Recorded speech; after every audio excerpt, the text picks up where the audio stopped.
Hello, genius. Welcome back to Stadium Deep. So let's start the topic. Now, what is the law of contract? Law of contract क्या होता है? So basically, law of contract का मतलब होता है वो सारे agreements यानी कि agreement को govern करना जो किन्हीं भी दो individual के बीच में होते हैं, दो business या फिर दो companies के बीच में होते हैं या फिर दो organizations के बीच में होते हैं. तो यानी कि किन्हीं भी दो individual business या organization के बीच में हुआ agreement कहलाता है law of contract.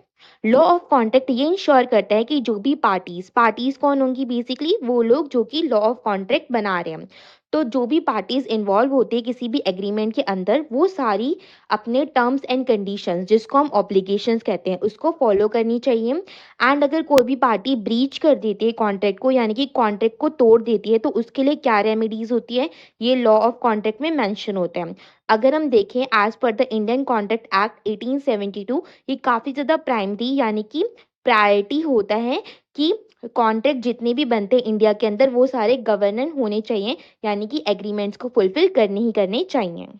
Now let's talk about the definition of contract. So as per the section 2 subsection H of the Indian Contract Act 1872 इसकी डेफिनेशन है an agreement enforceable by law is a contract यानी कि वो सारे agreement जो कि इनफोर्सिबल by law होते हैं हम कोर्ट में उसको प्रेजेंट कर सकते हैं इनफोर्स्ड हैं वो लॉ के थ्रू तो वो एक कॉन्ट्रैक्ट होता है. सिंपल लैंग्वेज में ये डेफिनेशन हमें कहती है कि every contract is an agreement but not every agreement is a contract यानी कि हर एक कॉन्ट्रैक्ट एक एग्रीमेंट तो होता है लेकिन हर एक एग्रीमेंट एक कॉन्ट्रैक्ट नहीं होता. यानी कि अगर हमें कॉन्ट्रैक्ट बनाना है तो उसके लिए कुछ लीगल बाइंडिंग होनी चाहिए एक एग्रीमेंट को सारी स्पेसिफिक रिक्वायरमेंट्स को फुलफिल करना चाहिए जो भी इंडियन कॉन्ट्रैक्ट के अंदर मेंशन होती है तभी वो एक कॉन्ट्रैक्ट बनता है. Now let's talk about the essentials of a valid contract एक वैलिड कॉन्ट्रैक्ट होने के लिए क्या क्या इंपॉर्टेंट चीज़ें होती हैं. एक वैलिड कॉन्ट्रैक्ट होने के लिए हमें कई सारी कंडीशंस को फुलफिल करना पड़ता है. Let's talk about every condition one by one. First essential will be offer and acceptance यानी कि जब भी कोई पार्टीज कोई कंपनीज कोई ऑर्गेनाइजेशन या कोई भी इंडिविजुअल आपस में मिलकर कॉन्ट्रैक्ट करते हैं तो हमेशा उसमें से जो एक पार्टी होती है वो ऑफर बनाती है ऑफर को मेड करती है एंड द जो अदर पार्टी होती है वो उस ऑफर को एक्सेप्ट करते हैं. तो यहाँ पर दो चीज़ें चलती है simultaneously that is offer and acceptance. One party offer देगी एंड अदर पार्टी उस ऑफर को एक्सेप्ट करेगी. अब जो भी पार्टी ऑफर दे रही होती है दूसरी पार्टी को तो वो ऑफर के अंदर पूरा अच्छे तरीके से मेंशन करती है क्लियरली मेंशन करती है सारी की सारी चीज़ों को डेफिनेट करती है एंड प्रॉपर तरीके से कम्युनिकेट करती है अंडरस्टैंड करवाती है दूसरी पार्टी को. एंड जो दूसरी पार्टी होती है जिसको उस ऑफर को एक्सेप्ट करना होता है वो अनकंडीशनल तरीके से पहली पार्टी के ऑफर को एक्सेप्ट करती है एंड प्रॉपरली कम्युनिकेट करती है ताकि उनके बीच में कोई भी मिसअंडरस्टैंडिंग ना हो या फिर कोई भी कम्युनिकेशन गैप ना हो क्योंकि उस एग्रीमेंट के अंदर उस कॉन्ट्रैक्ट के अंदर प्रॉपरली चीज़ें मेंशन होती है कि क्या क्या ऑब्लिगेशंस हैं. ठीक है तो दोनों ही पार्टी उन ऑब्लिगेशंस को अच्छे तरीके से प्रॉपरली कम्युनिकेट करती है. एग्जाम्पल ले लेते हैं इसको समझने के लिए. ए जो होता है वो बी के पास जाता है एंड वो कहता है ए बी से कि मुझे अपनी कार सेल करनी है एंड मैं अपनी कार सेल करूंगा for 5 lakh rupees.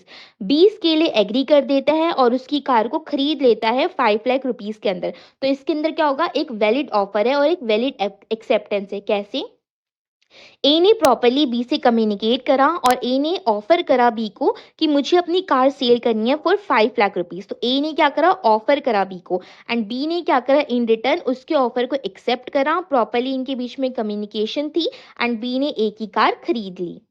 Next will be intention to create legal relationship यानी कि हर एक पार्टी के बीच में जो भी एग्रीमेंट और जो भी कॉन्ट्रैक्ट को बना रहे होते हैं उनके बीच में इंटेंशन होना चाहिए कि वो आपस में एक लीगल रिलेशनशिप को क्रिएट करेंगे bye there agreement.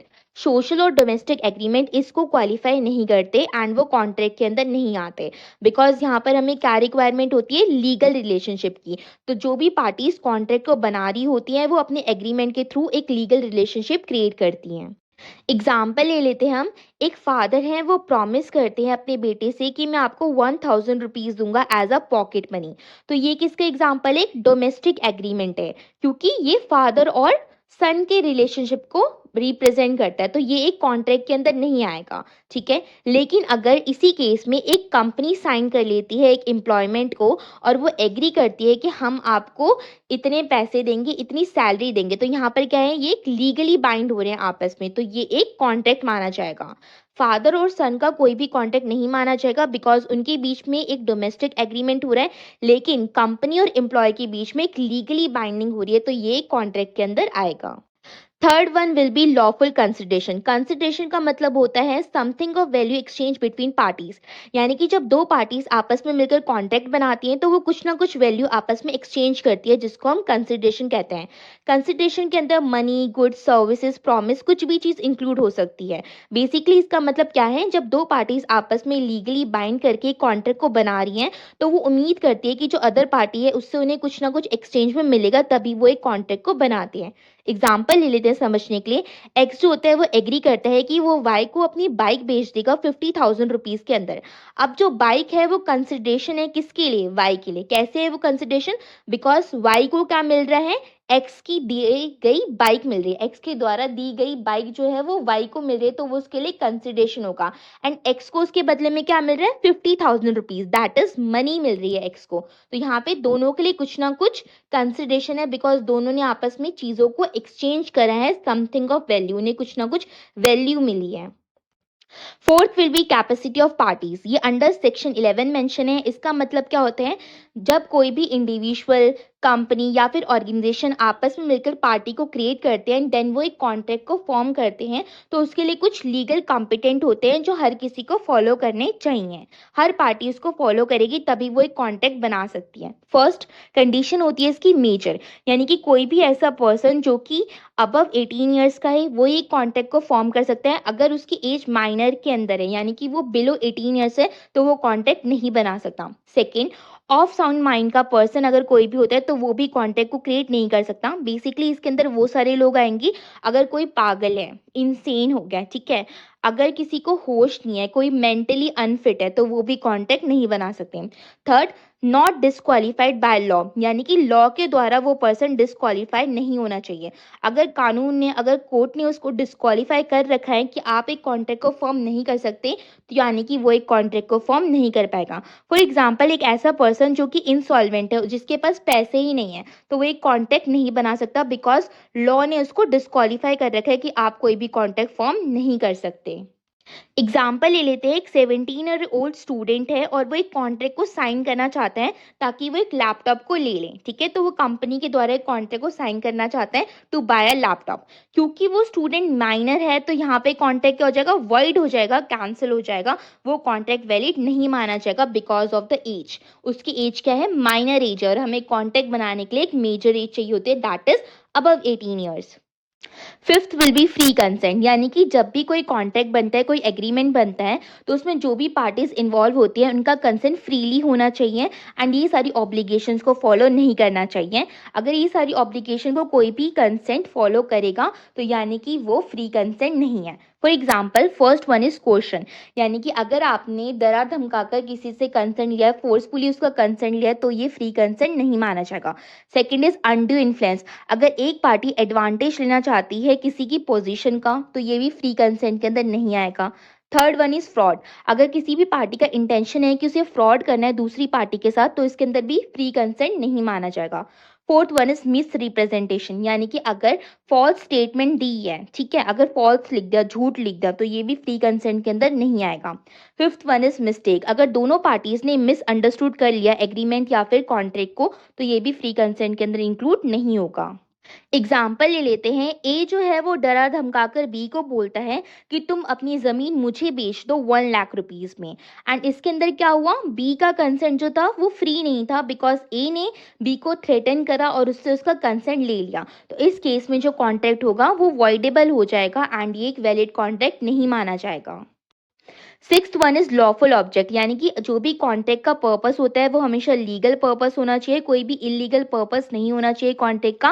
And secondly, ये किसी भी पब्लिक पॉलिसी के अगेंस्ट नहीं होना चाहिए। एग्जाम्पल के लिए, एक जो कॉन्ट्रैक्ट है, अगर आप ड्रग्स को सेल कर रहे हो और ड्रग्स को सेल करने के लिए आप कॉन्ट्रैक्ट बना रहे हो, तो ऑब्वियसली ड्रग्स क्या है, मार्केट के अंदर इलीगल है, तो इस केस में आपका जो कॉन्ट्रैक्ट होगा वो वॉइड कॉन्ट्रैक्ट माना जाएगा, लीगल कॉन्ट्रैक्ट और वैलिड कॉन्ट्रैक्ट नहीं माना जाएगा।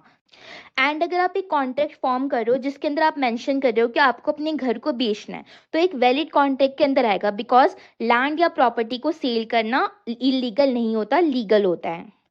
Next one is certainty of terms, यानी कि कॉन्ट्रैक्ट होने के लिए जो भी उसके अंदर टर्म्स और कंडीशंस मेंशन होती है वो क्लियरली मेंशन होनी चाहिए, ठीक है।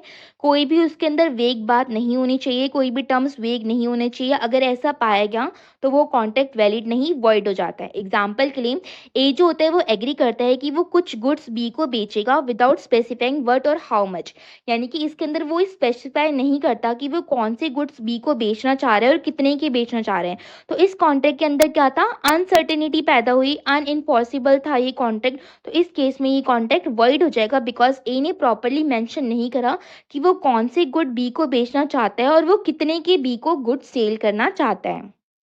Next one is possibility of performance, यानी कि एक जो कॉन्ट्रैक्ट होता है वो कैपेबल होना चाहिए कि वो प्रॉपरली परफॉर्म हो सके। एंड अगर वो प्रॉपरली परफॉर्म ना हो सके, मतलब ऐसा कॉन्ट्रैक्ट बनाओ कि जिसकी परफॉर्मेंस होनी ही होनी चाहिए।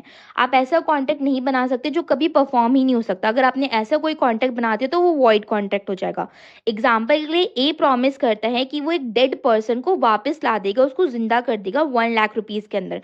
तो ये कॉन्ट्रैक्ट पॉसिबल ही नहीं है, तो ये वॉइड कॉन्ट्रैक्ट हो जाएगा, बिकॉज अगर किसी पर्सन की डेथ हो गई है तो आप उसको वापस बैक टू लाइफ नहीं ला सकते। तो ये इम्पॉसिबल कॉन्ट्रैक्ट है जिसकी परफॉर्मेंस होने की कोई चांसेस है ही नहीं। Next one is legal formalities, यानी कि जो कुछ कॉन्ट्रैक्ट्स होते हैं उसमें कुछ स्पेसिफिक फॉर्मेलिटीज की नीड होती है, जैसे कि उन कॉन्ट्रैक्ट को लिख कर देना या फिर उसकी प्रॉपर रजिस्ट्रेशन करवाना, स्टैंप लगवाना, तभी वो वैलिड कॉन्ट्रैक्ट माने जाएंगे। फॉर एग्जांपल, अगर किसी को अपनी प्रॉपर्टी को सेल करना है तो प्रॉपर्टी को सेल करने के लिए प्रॉपर रजिस्टर्ड एग्रीमेंट लगता है, तभी वो एक वैलिड कॉन्ट्रैक्ट माना जाता है। एंड अगर कोई भी वर्बल कॉन्ट्रैक्ट है, अगर आप वर्बल कॉन्ट्रैक्ट करते हो कि आपको एक पेन खरीदना है, तो ये वैलिड कॉन्ट्रैक्ट माना जाएगा, बिकॉज पेन खरीदने के लिए आपको कुछ ऐसा लिखित में देने की जरूरत नहीं होती, आपका जो वर्बल कंसेंट है वो ही अप्रूवेबल होता है। तो इसके अंदर आपको कोई भी रिटर्न डीड या फिर रिटर्न फॉर्म की जरूरत नहीं होती। Now let's talk about types of contract. So contract को कई सारे टाइप्स में क्लासीफाई करा गया है based on their different criteria. एक एक करके हम सबके बारे में डिटेल में पढ़ते हैं। First type will be based on enforceability. इसके अंदर वो सारे कॉन्ट्रैक्ट्स आते हैं जो कि क्लासिफाई होते हैं इस बेस पर कि हम उन्हें इन्फोर्स कर सकते हैं in the court of law. Example के लिए, फर्स्ट टाइप आएगा हमारा वैलिड कॉन्ट्रैक्ट। वैलिड कॉन्ट्रैक्ट का मतलब होता है वो सारे कॉन्ट्रैक्ट जो कि हर एक लीगल रिक्वायरमेंट को मीट करता है। For example, offer, acceptance, consideration, free consent, lawful object. Valid contract के अंदर वो सारी लीगल रिक्वायरमेंट्स आती हैं जो अभी हमने पढ़ी हैं, that is essential of a valid contract. And ये एक लीगल बाइंडिंग कॉन्ट्रैक्ट भी होता है, लीगल होता है ये। एग्जाम्पल के लिए, ए एग्री करता है बी को कि वो अपनी कार बेचेगा 5 लाख रुपीज में, और दोनों के दोनों साइन कर लेते हैं एक एग्रीमेंट और हर एक लीगल कंडीशन को फॉलो करते हैं। तो यहाँ पर इस केस में एक वैलिड कॉन्ट्रैक्ट होगा एंड ये इन्फोर्सेबल बाय लॉ भी है, इन कोर्ट में भी इसे हम इन्फोर्स कर सकते हैं। Next will be void contract. Void contract basically एक ऐसा कॉन्ट्रैक्ट होता है जो कि इनिशियली, यानी कि स्टार्टिंग में तो वैलिड कॉन्ट्रैक्ट होता है, बट लेटर वो अनइन्फोर्सेबल हो जाता है due to some legal reason. Example लेते हैं, एक कॉन्ट्रैक्ट बनाता है बी के साथ जिसके साथ वो प्रॉमिस करता है कॉन्ट्रैक्ट के अंदर कि वो बी को कुछ गुड्स सेल करेगा जो कि वो दूसरी कंट्री से इंपोर्ट करने वाला है। एंड बाद में ए को पता चलता है कि गवर्नमेंट ने उसी कंट्री से बैन लगा दिया है कि हम इस कंट्री से कोई भी गुड्स को इंपोर्ट नहीं करेंगे इंडिया के अंदर। तो इस केस में क्या होगा, ए ने तो बी के साथ एक कॉन्ट्रैक्ट बना लिया जो कि वैलिड कॉन्ट्रैक्ट था, बिकॉज क्या था, इसके अंदर बस उसे गुड्स को इंपोर्ट करना था दूसरी कंट्री से अंदर और उसे बी को सेल कर देना था। बट क्योंकि गवर्नमेंट ने उस कंट्री से कोई भी इंपोर्ट को बैन कर दिया, हर एक इंपोर्ट को, तो इस केस में पॉसिबल नहीं है कि ए उस कंट्री से इंपोर्ट कर पाए गुड को और बी को सेल कर पाए। तो ये जो कॉन्ट्रैक्ट होगा वो वॉइड हो जाएगा, बिकॉज ये कंप्लीटली लीगल नहीं रहा एंड जो ए है वो बी को गुड सेल नहीं कर पाएगा। Next type will B voidable contract. Voidable contract का मतलब होता है एक ऐसा कॉन्ट्रैक्ट जो कि लीगली इन्फोर्सेबल है, बट एक पार्टी के पास ये राइट होता है, ये ऑप्शन होता है कि वो उस कॉन्ट्रैक्ट को कभी भी कैंसिल कर सकती है due to any issue, like fraud का इशू हो गया, कॉर्शन का इशू हो गया, अनड्यू इन्फ्लुएंस का इशू हो गया। तो इस केस में वो पार्टी उस कॉन्ट्रैक्ट को कैंसिल कर सकती है। एग्जाम्पल ले लेते हैं, ए एक्स जो होता है वो वाई को फोर्स करता है कि आप इस कॉन्ट्रैक्ट को साइन करो एट द गन पॉइंट। यानी कि क्या कर रखा है, एक्स ने वाई के सर पे ऐसे गन रखी है कि आई विल शूट यू, अगर तुम इस कॉन्ट्रैक्ट को साइन नहीं करोगे तो मैं तुम्हें शूट कर दूंगा। तो इस केस में वाई जो होता है वो तो थ्रेटन हो गया, डर गया, उसका जो कंसेंट है वो तो फ्री कंसेंट नहीं हुआ, बिकॉज वो अपनी मर्जी से कॉन्ट्रैक्ट को साइन तो नहीं कर रहा, बल्कि एक्स ने उसे फोर्स कर रखा है गन पॉइंट के ऊपर, तभी तो वो कॉन्ट्रैक्ट को साइन कर रहा है ना। तो इस केस में क्या है, वाई के पास पूरा का पूरा अधिकार होता है, उसके पास ऑप्शन होता है कि वो कैंसिल कर सकता है उस कॉन्ट्रैक्ट को, बिकॉज ये कॉन्ट्रैक्ट एक वॉइडेबल कॉन्ट्रैक्ट है जिसके अंदर एक्स ने वाई से उसका कंसेंट लिया जो कि फ्री कंसेंट नहीं था, गन पॉइंट पे उससे उसका कंसेंट लिया गया, यानी कि उसे थ्रेटन करके, उसे डरा के उसका कंसेंट लिया गया है। तो इस केस में वाई के पास पूरा का पूरा अधिकार है कि वो उस कॉन्ट्रैक्ट को कैंसिल कर सकता है। इसी टाइप के कॉन्ट्रैक्ट को हम वॉइडेबल कॉन्ट्रैक्ट कहते हैं। Next will B illegal contract. Illegal contract का मतलब होता है एक ऐसा कॉन्ट्रैक्ट जिसके अंदर इलीगल एक्टिविटीज इंक्लूड होती हैं, एंड ये कॉन्ट्रैक्ट कभी भी इन्फोर्सेबल बाय लॉ होता ही नहीं है। एग्जाम्पल के लिए ए और बी हैं, ए और बी मिलकर एक कॉन्ट्रैक्ट बनाते हैं जिसके अंदर वो स्मगलिंग करते हैं गुड्स की इनटू द कंट्री, इंडिया के अंदर वो स्मगलिंग करते हैं गुड्स की। क्योंकि स्मगलिंग एक इलीगल चीज होती है, तो ये जो कॉन्ट्रैक्ट है वो इनवैलिड कॉन्ट्रैक्ट होगा फ्रॉम द बिगनिंग, स्टार्टिंग से ही कॉन्ट्रैक्ट इनवैलिड होगा, बिकॉज स्मगलिंग करना is not legal in India, ठीक है। और ये जो कॉन्ट्रैक्ट होगा इसको आप इन्फोर्स भी नहीं कर पाओगे कोर्ट के अंदर, बिकॉज ये एक इलीगल कॉन्ट्रैक्ट है। Next one will be unenforceable contract. Unenforceable contract एक ऐसा कॉन्ट्रैक्ट होता है जो कि वैलिड तो है, बट वो इन्फोर्स नहीं करा जा सकता कोर्ट के अंदर। अब इन्फोर्स ना करने का रीजन कुछ भी हो सकता है, जैसे कि कोई टेक्निकल इशू हो जाए, या फिर हमने कोई भी रिक्वायर्ड डॉक्यूमेंट जिसकी प्रॉपर नीड थी, बहुत ज़्यादा नीड थी उस डॉक्यूमेंट की, बट वो मिस हो जाए, हमसे खो जाए वो डॉक्यूमेंट, या फिर हमने उस डॉक्यूमेंट का इम्प्रॉपर फॉर्मेट बना रखा है, तो इस केस में हम उस चीज़ को प्रेजेंट नहीं कर पाएंगे कोर्ट के अंदर, ठीक है। एग्जाम्पल के लिए ए जो होता है वो एग्री करता है कि उसे अपना घर बेचना है एंड वो अपना लैंड बी को सेल करना चाहता है, ठीक है। बट ये जो कॉन्ट्रैक्ट है जो ए और बी के बीच में हुआ है, वो कॉन्ट्रैक्ट कहीं पर भी राइटिंग में नहीं है, कोई भी प्रॉपर रजिस्ट्रेशन उस कॉन्ट्रैक्ट की नहीं हो रखी जो कि रिक्वायर होती है एज पर द लॉ, तभी आप उस कॉन्ट्रैक्ट को प्रेजेंट कर सकते हो कोर्ट के अंदर, बट ऐसी कुछ चीज़ नहीं हो रखी। इवन दोनों पार्टीज एग्री तो करती है कि हम घर को बेचना चाहते हैं और हम घर को खरीदना चाहते हैं, ये कॉन्ट्रैक्ट वैलिड तो है, दोनों पार्टीज एग्री कर रही हैं, ठीक है। लेकिन ये कॉन्ट्रैक्ट कहीं पर भी लिखित में नहीं है, राइटिंग में नहीं है, कोई भी प्रॉपर रजिस्ट्रेशन नहीं करी गई ए के द्वारा कि वो बी को अपना लैंड सेल करना चाहता है, तो हम इस कॉन्ट्रैक्ट को प्रेजेंट नहीं कर पाएंगे इन द कोर्ट, एंड हम इस कॉन्ट्रैक्ट को प्रेजेंट नहीं कर पा रहे कोर्ट के अंदर, बिकॉज इसके अंदर लीगल फॉर्मेलिटीज का लैक था, इशू था लीगल फॉर्मेलिटीज का, हमारे पास प्रॉपर डॉक्यूमेंटेशन नहीं थी, कहीं पर भी रिटर्न में नहीं था। तो ये कॉन्ट्रैक्ट एक वैलिड कॉन्ट्रैक्ट तो होगा बिकॉज दोनों पार्टीज एग्री करती हैं, बट क्योंकि हम इसको प्रेजेंट नहीं कर पाएंगे कोर्ट के अंदर बिकॉज लीगल फॉर्मेलिटीज कंप्लीट नहीं है, तो ये अनइन्फोर्सेबल कॉन्ट्रैक्ट की कैटेगरी में आएगा। Next one will be based on formation. इसके अंदर वो सारे कॉन्ट्रैक्ट्स क्लासीफाई होते हैं जिसको हम इस बेस पे जज करते हैं कि वो किस तरीके से क्रिएट हुए हैं, किस तरीके से बने हैं। First one will be express contract. Express contract basically एक ऐसा कॉन्ट्रैक्ट होता है जहाँ पे हर एक टर्म्स, हर एक कंडीशंस क्लियरली स्टेट करी गई होती है, क्लियरली मेंशन होती है वर्ड्स के अंदर, चाहे वो रिटर्न में हो चाहे वो वर्बली हो। एग्जाम्पल के लिए ए जो होता है वो एक रिटर्न एम्प्लॉयमेंट एग्रीमेंट को साइन करता है बी के साथ, जिसके अंदर प्रॉपरली सैलरी मेंशन होती है, वर्किंग आवर्स मेंशन होते हैं और जॉब रोल मेंशन होता है ए का, ठीक है। तो ये एक्सप्रेस कॉन्ट्रैक्ट होगा बिकॉज इसके अंदर properly terms and conditions mention है कि आपको इतनी सैलरी मिलने वाली है, इतने घंटे आपको काम करना पड़ेगा कंपनी के अंदर, एंड आपका प्रॉपर जॉब रोल ये रहने वाला है। तो ये सारी चीज़ें इसके अंदर मेंशन थी, तो ये एक एक्सप्रेस कॉन्ट्रैक्ट होगा। Second one will B implied contract. Implied contract basically एक ऐसा कॉन्ट्रैक्ट होता है जहाँ पे टर्म्स एंड कंडीशंस लिखित में मेंशन या फिर वर्बली मेंशन नहीं करी गई होती, बल्कि दोनों पार्टीज के बीच में आपस में अंडरस्टैंडिंग हो जाती है एक्शंस और कंडक्ट की वजह से।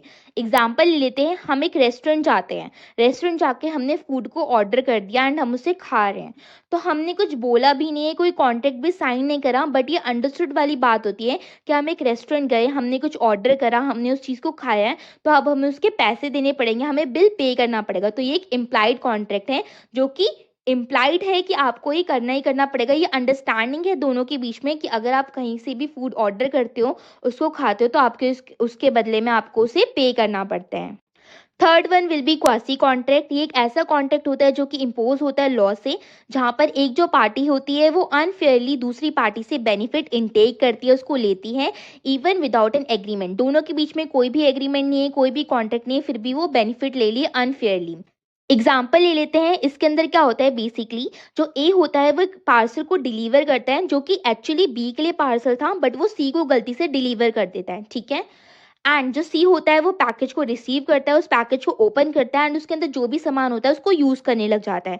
अब जो लॉ होता है वो ये कहता है सी से कि आपको वो जो गुड्स थे, जो भी सामान था, वो ए को वापस कर देने चाहिए, या फिर अगर आपने उसे यूज़ कर लिया तो आपको ए को पैसे दे देने चाहिए। यहाँ पर कोई भी फॉर्मल कॉन्ट्रैक्ट नहीं हुआ, बल्कि लॉ ने क्या करा, इम्पोज कर दिया कि आपको या तो फिर गुड्स रिटर्न करने चाहिए या फिर उसे पैसे दे देने चाहिए। Third one will be based on performance. Based on performance के अंदर वो सारे कॉन्टेक्ट क्लासीफाई होते हैं जो कि बेस होते हैं इस पर कि वो जो प्रॉमिस है, जो भी कॉन्ट्रैक्ट के अंदर टर्म्स कंडीशन जो भी प्रॉमिस था वो फुलफिल हुआ है वो या फिर फुलफिल नहीं हुआ। एग्जाम्पल के लिए first one will be executed contract. ये वो कॉन्ट्रैक्ट होते हैं जहाँ पे दोनों पार्टीज कंप्लीट करती हैं जो भी टर्म्स एंड कंडीशंस मेंशन होती है कॉन्ट्रैक्ट के अंदर। एग्जाम्पल ले लेते हैं, ए एक इलेक्ट्रॉनिक स्टोर के अंदर जाता है एंड वहाँ से एक लैपटॉप को परचेज करता है जिसके वो फुल पैसे दे देता है स्टोर के अंदर, एंड उसे लैपटॉप इमीडिएटली मिल जाता है स्टोर से। अब यहाँ पर क्या हुआ, जो दोनों था यानी कि जो शॉपकीपर था और जो ए था, उन्होंने दोनों ने अपनी अपनी ड्यूटीज फुलफिल करी। कैसे? ए ने लैपटॉप परचेज करना था तो ए ने उसके बदले में पूरे पैसे दे दिए लैपटॉप के, एंड जो शॉपकीपर था उसने इमीडिएटली ए को लैपटॉप दे दिया। तो एक एग्जीक्यूटेड कॉन्ट्रैक्ट होगा। Second one will B executory contract. Basically एक ऐसा कॉन्ट्रैक्ट होता है जहाँ पे कुछ ऑब्लिगेशंस यानी कि टर्म्स एंड कंडीशंस मेंशन होती हैं जो भी एग्रीमेंट या कॉन्ट्रैक्ट के अंदर, वो येट टू बी परफॉर्म रहती है बाय वन और या फिर दोनों ही पार्टीज से। एग्जाम्पल के लिए ए जो होता है वो एग्री करता है कि वो 100 बैग्स ऑफ व्हीट बी को डिलीवर करेगा नेक्स्ट मंथ। फॉर एग्जाम्पल अभी मार्च चल रहा है तो वो प्रॉमिस करता है कि मैं आपको अप्रैल में 100 बैग्स ऑफ व्हीट डिलीवर कर दूंगा। बी जो होता है वो एग्री कर देता है और कहता है ठीक है, जब तुम मुझे 100 बैग्स ऑफ व्हीट डिलीवर कर दोगे तो उसके बाद मैं तुम्हें पैसे पे कर दूंगा। अब जो दोनों पार्टीज हैं उनके पास कुछ ना कुछ ऑब्लिगेशंस है, टर्म्स एंड कंडीशंस है जो कि उन्हें फुलफिल करनी है, बट एक एग्जीक्यूटरी कॉन्ट्रैक्ट होगा। क्यों होगा? बिकॉज दोनों पार्टीज ने अभी अपनी टर्म्स एंड कंडीशन फुलफिल नहीं करी है, जिसके अंदर ए को 100 बैग्स ऑफ व्हीट अभी देने हैं बी को नेक्स्ट मंथ, एंड बी उसके बदले में ए को क्या करेगा, पैसे देगा जब वो 100 बैग्स ऑफ व्हीट डिलीवर हो जाएंगे। Third one will B unilateral contract. Unilateral contract एक ऐसा कॉन्ट्रैक्ट होता है जहाँ पे एक जो पार्टी होती है वो प्रॉमिस करती है एंड जो अदर पार्टी होती है वो कुछ परफॉर्म करती है एक्शंस, ताकि वो जो कॉन्ट्रैक्ट है उसको कंप्लीट कर सकें। फॉर एग्जाम्पल ए जो होता है वो अनाउंस करता है कि अगर किसी ने मेरे खोए हुए डॉग को पकड़ लिया, फाइंड कर लिया, तो मैं उसके बदले में उसे 10,000 रुपीज़ का रिवार्ड दूंगा। तो अब कोई भी पर्सन जो कि ए के डॉग को फाइंड करता है वो क्या करेगा, वापस जाकर ए को उसका डॉग रिटर्न कर देगा एंड उसके बदले में जो भी रिवॉर्ड था दैट इज 10,000 रुपीज़ से उसको क्लेम कर लेगा। अब ये जो कॉन्ट्रैक्ट है वो कंप्लीट तभी होगा जब कोई जाकर ए के डॉग को ढूंढेगा, फिर ढूंढेगा, फिर उसके बाद जब उसको डॉग मिलेगा तो वो ए को रिटर्न करेगा एंड उसके बदले में वो क्लेम कर लेगा रिवॉर्ड को। तो यहाँ पे क्या करा, ए ने प्रॉमिस करा था कि जिसने भी मेरे डॉग को ढूंढा मैं उसको 10,000 रुपीज़ दूंगा, एंड जो सेकेंड पार्टी है, जो भी पर्सन, जो भी पार्टी ए के डॉग को ढूंढेगी वो क्या करेगी, एक्शन ले रही है कुछ कि हाँ मैं कुछ एक्शन लूंगा और मैं आपके डॉग को ढूंढूंगा एंड उसके बदले में मुझे रिवॉर्ड मिलेगा। Fourth one will B bilateral contract. एक ऐसा कॉन्ट्रैक्ट होता है जहाँ पे दोनों पार्टीज प्रॉमिस करती है एक दूसरे से कुछ ना कुछ। एग्जाम्पल के लिए ए एग्री करता है कि वो अपनी बाइक को सेल करेगा बी को 40,000 रुपीज़ के अंदर, एंड जो बी होता है वो एग्री करता है ठीक है, मैं जब तुम मुझे बाइक सेल कर दोगे तो मैं एक हफ्ते के अंदर अंदर तुम्हें 40,000 रुपीज़ पे कर दूंगा। अब दोनों ही पार्टीज ने कुछ ना कुछ ऑब्लिगेशंस, कुछ ना कुछ टर्म्स एंड कंडीशंस रखी थी, प्रॉमिस करा था एक दूसरे से, एंड ये एक बायलेटरल कॉन्ट्रैक्ट होगा जहाँ पे दोनों ही एक दूसरे से प्रॉमिस करते हैं, जिसके अंदर ए प्रॉमिस करता है कि वो अपनी बाइक बी को सेल करेगा एंड बी प्रॉमिस करता है कि हाँ मैं तुम्हें एक हफ्ते के अंदर 40,000 रुपीज़ दे दूंगा। सो यस गाइस, इस वीडियो के लिए इतना ही। अगर आपको कोई भी डाउट है तो आप कमेंट कर सकते हैं and I am here to help you.